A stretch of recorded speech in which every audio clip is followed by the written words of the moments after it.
வணக்கங்க. கன்னி ராசியில் பிறந்தவங்களுக்கு இந்த வருஷம் செப்டம்பர் 9ஆம் தேதி 2017 ஆக்சுவலாக அப்போ தான் ராகு கேது பயிற்சி.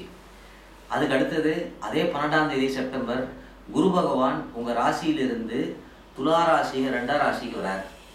அதுக்கு அடுத்தது என்னன்னு பார்த்தோம்னா அக்டோபர் 26ஆம் தேதி சனி பகவான் விருச்சிக ராசியிலிருந்து உங்களுக்கு 4ஆம் இடத்துக்கு வரார்.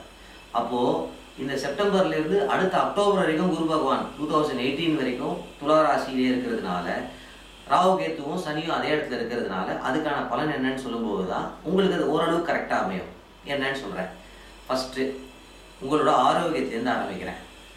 உங்கள் ஆரோக்கியம் அப்படிங்கிற போது ஒரே மண்டை குழப்பம், டென்ஷன், என்ன பண்ணுறதே தெரியல, இந்த மாதிரி சிக்கல்கள், அதனால் ஃபிசிக்கலாகவே ரொம்ப வீக்கானதாக ஃபீலிங் இப்படிலாம் இருந்ததுன்னா இதெல்லாம் உங்களை விட்டு ஓடி போயிடுவேன்.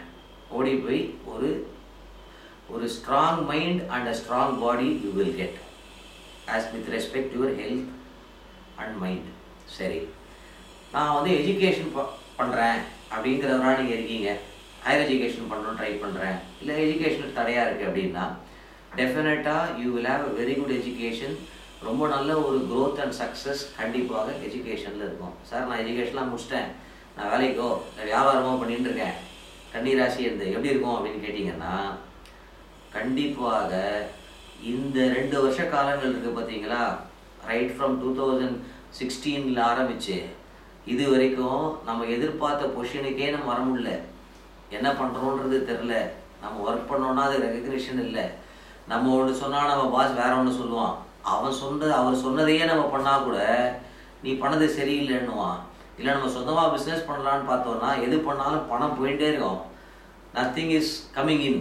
இது மாதிரிலாம் ஒரு 1.5 வருஷ காலங்களில் 2 வருஷ காலங்களில் நீங்கள் பார்த்த நீங்கள் கண்டிப்பாக இதுதான் என்னோடய லைஃபு, கெரியரில் இப்படி தான் நான் போக போகிறேன், கண்டிப்பாக ஒரு வேலை மாற்றம் ட்ரை பண்ணிங்கன்னா டெஃபினட்டாக கிடைக்கும். இல்லை நமக்கு ஒரு ப்ரமோஷன் வர வேண்டியது இருக்குது, அதை எவனோ ஒரு பாஸ் யாரோ ஒருத்தவங்க தடுத்துட்டு இருந்தாங்க அப்படின்னா அதெல்லாமே உடைச்சி வெற்றியை நீங்கள் கண்டிப்பாக பார்ப்பீங்க.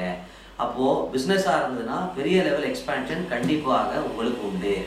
அதனால் நான் உங்களுக்கு என்ன சொல்ல வரேன்னா மேக்சிமம் நல்ல காலங்கள் இருக்கும் பொழுது மேக்சிமம் உழைச்சி அதுக்கான யோகங்களை நீங்கள் பாருங்கள்.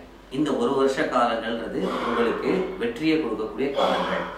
அப்போது நம்மளோட செயல்கள் உழைப்புக்கு யோகம் வருது அப்படின்னாலே நேச்சுரலி உங்களுக்கு ஃபினான்ஷியல் க்ரோத் அதிகமாக வரக்கூடிய வாய்ப்புகள் தான் அதிகம். அதனால் சார் ஏகப்பட்ட கமிட்மெண்ட்டில் இருக்கேன், மூழ்கி போயிருக்கேன், கவலைப்படாதீங்க. ஓவர் கம் பண்ணி எல்லா சொல்யூஷனுமே உங்களுக்கு பாசிட்டிவானதாக அமையும். சரி, அடுத்தது சார் கடன் தொல்லை இருக்குது, கவலையப்படாதீங்க, ஓவர் கம் பண்ணி சால்வ் பண்ணுவீங்க. லீகல் ஆஸ்பெக்ட் இருக்குது, அதையுமே ஓவர் கம் பண்ணி ஜெயிப்பீங்க. ஏன்னா இந்த மாதிரி காம்பினேஷன் 60 வருஷத்துக்கு ஒரு தரம் தான் வரும், ஞாபகம் வச்சுக்கோங்க. குறைஞ்சது ராகு கேத்துவும் மாறி, குருவும் மாறி, சனியும் மாறி இந்த பொசிஷனில் வர்றதுங்கிறது ஒன்ஸ் இன் 60 இயர்ஸ் அப்படின்னா பார்த்துக்கோங்க எப்படின்னு. அதனால் make use of it maximum. Personal லைஃப்பில் சந்தோஷங்கள், இழந்த சந்தோஷங்களை திருப்பி எடுப்பீங்க. கல்யாணம் ஆகலைன்னா கல்யாணம் ஆகும், கல்யாணம் ஆகிருந்தால் குழந்தை பிறக்கும், இல்லை குழந்தை கல்யாணம் பண்ணுன்ற லெவலில் நீங்கள் இருந்தீங்கன்னா அந்த மாதிரி யோகமான காலங்களாகவே தாங்க இந்த 1 வருஷம் இருக்குது. அதனால் நான் சொல்கிறது என்னவாக இருக்குன்னா ஆல் ஏரியாஸ் ஆஃப் லைஃப்பில் ஒரு கமாண்டிங் அண்ட் பவர்ஃபுல் பொசிஷன் தான் நீங்கள் வர போகிறீங்க. அப்போது தயவு செஞ்சு இன்னும் அதிகமாக முயற்சிகளும் உழைப்பையும் போடுங்க. இதெல்லாமே கன்னி ராசிக்கு இருக்கக்கூடிய ஒரு பொதுவான பலன். அது என்ன பொதுவான பலன் அப்படின்னு கேட்குறீங்களா? முக்கியமாக தெரிஞ்சுக்கோங்க. ஏற்கனவே நான் பல வீடியோஸில் சொல்லியிருக்கேன். நீங்கள் புதுசாக கேட்குறவராக இருந்தீங்கன்னா உங்களுக்காக நான் சொல்கிறேன், கேட்டுக்கோங்க. இந்த உலகத்தில் 600 கோடி பேர் வாழ்ந்துன்னு இருக்கோம். அந்த 600 கோடி பேரில் 50 கோடி பேர் உங்களை மாதிரி கன்னி ராசிக்காரர்கள் தான். அப்போது அந்த 50 கோடி பேர் லைஃபுமே ஒரே மாதிரி அமையும், ஒரே மாதிரி வேலையாக அமையும், ஒரே மாதிரி ஃபினான்ஷியல் பொசிஷனாக இருக்காது. உங்களுக்கு தெரிஞ்ச நண்பரே கன்னி ராசியில் பல பேர் இருப்பாங்க, எல்லாம் உங்கள் மாதிரி பொசிஷனாக இருக்காது, வேற மாதிரி இருக்கும். பாருங்கள், ஏன் அந்த மாறுபாடு? ஏன்னா 9 கிரகங்களோட ஆதிக்கத்தில் பிறந்தவர் தான் நீங்களும், அந்த ஆதிக்கத்தில் பிறந்தவன் தான் நானும். இந்த உலகத்தில் பிறந்த எல்லா மனிதர்களும் எல்லா ஜீவராசிகளுமே அதோட ஆளுமைக்குள்ளே தான் இருக்குது. அதில் சந்திரன் ஒரு கிரகம். அவர் நீங்கள் பிறக்கும்போது கன்னிங்கிற ராசியில் இருந்தார். அதனால் நீங்கள் கன்னி ராசி. அப்போ இந்த உலகத்தில் யார் யார் ஜாதகத்தில் சந்திரன் கன்னியில் இருக்காமோ அத்தனை பேருமே கன்னி ராசி தான். ஆனால் உங்கள் ஜாதகம் வேற, அவர் ஜாதகம் வேற. ஈவன் தோ 2 பேரும் ஒரே கன்னி ராசியாக இருந்தாலும் அந்த ஜாதகத்தோட பலன் தான் மேஜர். இப்போ நான் சொன்ன பாருங்க ஒரு பலன், இது எல்லாமே உங்களுக்கு 30 to 35% தான் இன்ஃப்ளூயன்ஸ் ஆகும். மீதி 65 to 70% பலன் எப்படி தெரிஞ்சுக்கிறது?